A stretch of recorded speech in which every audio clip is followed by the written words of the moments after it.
Hello, my name is Avery Fuller, a BSN RN and aspiring nurse practitioner. This is my Xtreme Makeover Miscommunication edition. So these are the table of contents. In this presentation, I plan on relaying a miscommunication story that happened in my workplace, exploring how it happened, and reflecting on why that it happened and how we can change the story in the future. These are the objectives that are outlined in my nursing presentation, and it is my hope that at the end of the presentation, we learn a little bit more about miscommunication and how to rewrite our stories. So, this is an example of my communication in the workplace. One Sunday morning, a new nurse had received a report on a patient that was scheduled to have surgery the following morning. The nurse sat down to look at her medication orders while receiving a report and noticed that a heparin drip was still on the EMR but completely off of the patient. The off-going nurse explained that the previous day the on-call surgeon had turned the heparin drip off while making rounds, and the previous day's nurse did not question the action behind this. The primary surgeon for the patient and the weekend call surgeon were different, and the primary surgeon prefers to keep the heparin drip on the patient until they reach the operating room. In fact, it is important to note that Sunday's nurse was also Friday's nurse, and the primary surgeon had specifically told Friday's nurse to keep the heparin drip on throughout the weekend no matter what. So the oncoming nurse, Sunday's nurse, knew that this was the order for the surgery and questioned why the heparin drip was off. Both the nurse giving report and the physician assistant couldn't give an explanation. So the nurse had to wait until the on-call surgeon made his rounds that morning and received verbal agreement to restart the heparin. Because of this, the heparin was off of the patient for a full 24 hours and the primary surgeon had to be alerted, and he was not very happy. Stories from the nurse's station. After report, the day shift nurse immediately recognized the problem and sought advice from the other nurses, including the charge nurse, who also did not understand why the heparin drip was discontinued, for want of a better word, the previous day. Because it was a weekend, we didn't have some of the resources that we have during the week, such as the nurse navigators for the cardiothoracic service. So we were pretty much on our own. We didn't have that segue between the nursing staff and the primary surgeons. So every nurse agreed that was at the nursing station, agreed that we should seek clarification from the surgeon who turned the medication off before restarting the heparin drip. When we tried to get clarification from the physician assistant or the PA for the service who was also making rounds that morning, he basically said that the weekend call surgeon was a physician too and that he was sure that he had a good reason for discontinuing the physical heparin drip but not discontinuing it in the computer. The nurse was worried that the following day surgeon wouldn't be able to perform the surgery effectively or would refuse to perform the surgery effectively, leading to a longer hospitalization and delay in care for that patient, since the heparin drip had been off for a full 24 hours. She was also worried for the patient since she was at a greater risk for clot at this point. So let's take a closer look about how did this happen. So there's a difference in preoperative protocol between the two surgeons. The primary surgeon for this particular patient insists on heparin drips several days before the procedure, and a lot of the time even insulin drips several days before the procedure. Whereas depending on the case, the weekend call surgeon doesn't always require either insulin drips or heparin drips or both. So another problem was that the previous day's nurse did not notice that the weekend call surgeon had made rounds and turned the heparin drip off. That nurse also did not question the on-call surgeon on why he turned the heparin drip off when she found out that the heparin drip had in fact been turned off. The night shift nurse then did not realize that there was still an order for the heparin drip and did not question why it was missing. The progress note that the on-call surgeon wrote was unclear and still suggested that the patient was still being anticoagulated despite it not being on a heparin drip. So the PA was also unsure about what happened with the heparin drip, but was not willing to reach out immediately to the surgeon. In fact, he was still like, well, he's a surgeon too. I'm sure he has his reasons, even though those reasons were not clearly documented. So organization as conversation. It's important to point out the concept of relational leading when talking about organization as conversation. So, this basically says that leaders use their experience and the relationships they build within the organization to lead more effectively. Instead of being cookie cutter, it's not entirely, fly by the book, but it is a more fluid approach to leading. So the charge nurse suggested that speaking with the physician assistant was the right way to go. And then from there, if they didn't offer a good enough answer, then the nurse would have to speak directly to the surgeon. So the charge nurse did support the new nurse in her decision to speak with the surgeon after speaking with the PA. So, organization as a conversation, it primarily focuses on viewing the organization as an experience made up of repetitive actions or habits in which people work together in a system toward a common goal.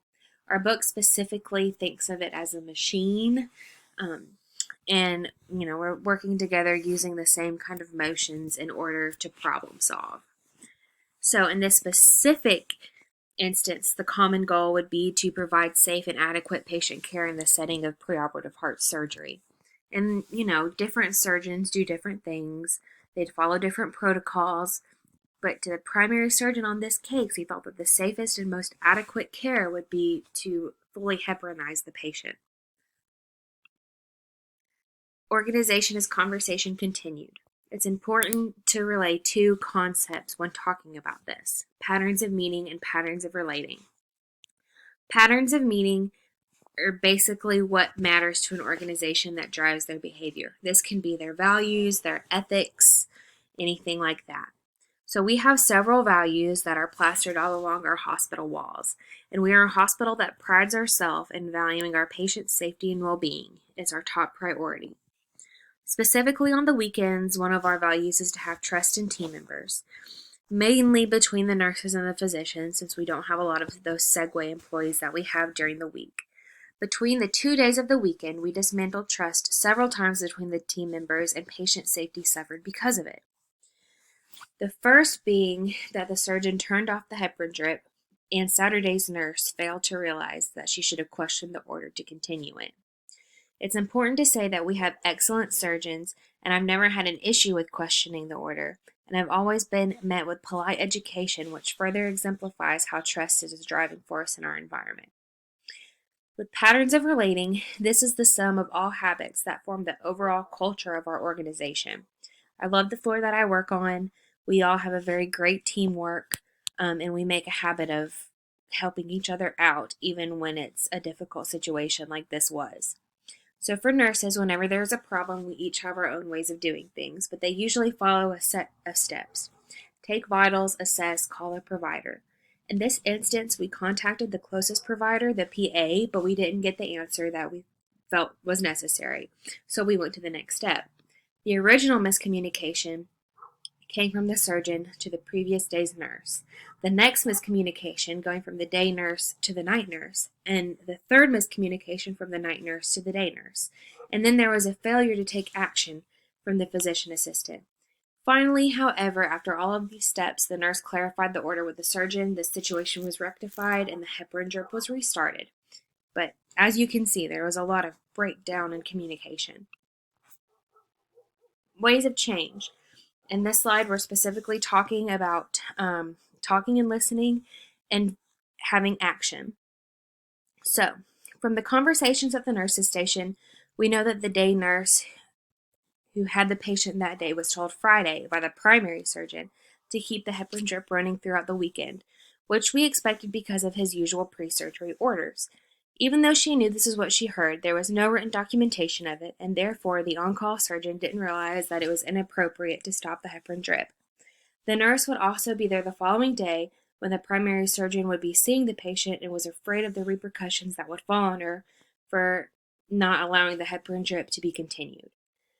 If more detailed progress notes would have been written by each surgeon, then this could have been avoided. However, they were not. Better ways of communication include written documentation from all team members. Then the PA might have had more information the next day and could have reached out to the on-call surgeon for clarification on restarting the heparin drip, which means the patient could have been off of it for a few hours instead of over 24. This could have avoided the breakdown in communication that happened at pretty much every level over the weekend, and it would have taken pressure off of Sunday's nurse, who was already having a time trying to get the chart ready, the consent signed, and everything prepared for Monday's surgery. It also would have built trust and confidence between all team members involved, instead of dashing her confidence and breaking down the trust that the primary surgeon had in the nursing staff. Reflecting and rewriting. I believe that it's important to notice not just what went wrong, but what went right in this situation. So, the nurse did exactly what she was supposed to do, in my opinion. She received orders from the primary surgeon Friday, and when she returned and got the patient back on Sunday, she quickly realized that the team had failed to follow out those orders. However, since it was another surgeon who had caused the orders to not be followed without discontinuing them in the computer, we as a floor were at a loss of what to do. When she realized this, she utilized the relationship she had on the floor, like we always do, in order to provide safe and effective patient care. The nursing staff and the charge nurse all agreed that we needed to seek clarification from the provider, and the charge nurse supported her decision in going to the surgeon. However, between the primary surgeon, the Saturday nurse, the Sunday nurse, and the physician assistant, we were unable to clarify the discontinued order until the day was almost over. The story could have gone better at any point in time. First, the on-call surgeon could have not taken the patient off of the drip. Second, the Saturday nurse could have questioned the order and put the heparin drip back on right then. Third, the charge nurse could have questioned why there was a missing drip at the end of the shift huddle. Fourth, the night shift nurse could have questioned the order and why there was no heparin drip running, even though the medication had been scanned for the EMR. And again, the PA could have immediately reached out to the on-call surgeon in the hospital instead of dismissing the nurse. But what went right was that they did ultimately seek every single player of the team,